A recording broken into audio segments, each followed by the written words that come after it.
So yeah, right. What do I mean by that? To innovate, you can't just launch a Me Too product. That's not real innovation. Because being a copycat, yes, you could have some success, but the real innovation is going from 0 to 1. Right? One of my favorite books is by Peter Thiel, From 0 to 1. I think this is mandatory reading for any entrepreneur and anybody in general, even investors, right? If you want to invest in something, you want to invest in something that's going from 0 to 1. What does that mean? It's binary. Like, is this 10 times better than anything else before? If yes, 1. Right? If no, 0. It's just a Me Too product. Right? And the premise is you don't want to just do something that's just marginally better. You want to do something that's life-changing, that's transformational. Like blockchain. Blockchain is 0 to 1. Being able to decentralize finance and have two people who don't know each other come together and have a financial transaction and trust each other. Right? That was 0 to 1. Right? The internet was 0 to 1. Uber was 0 to 1 in a way. Right? Airbnb was 0 to 1. The iPhone was 0 to 1. Right? So you want to find things like this, right? Yes, there's also some money to be made in coming afterwards, right?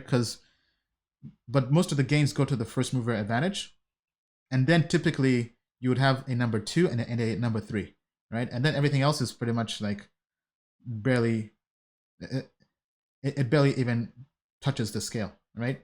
And when it comes to DeFi, right, like the 0 to 1 was Uniswap. Right? Now you have all these other protocols, copycats, from Sushi Swap to Burger Swap to Mooniswap and all that stuff, right?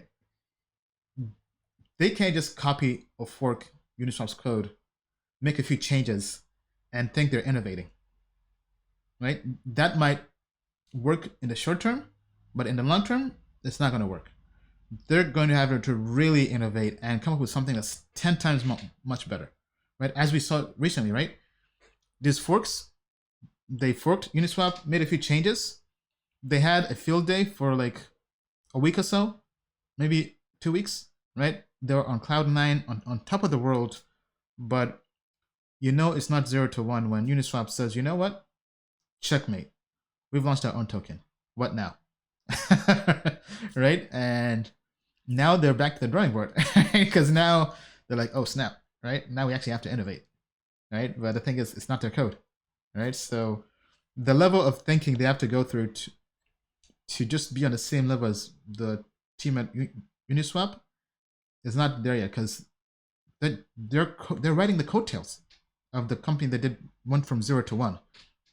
So, so to answer your question, I mean, Qtum just copying and doing their own DEX, yes, it would definitely add value to their blockchain and what they're doing.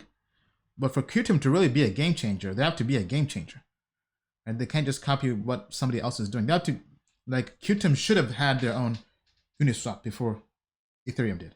Right? That would have been the game changer that would have brought people to their platform. Right? But copying everything afterwards is not true innovation. Right? So they have to really think about something that they haven't done yet. Right? So that's kind of my take on that.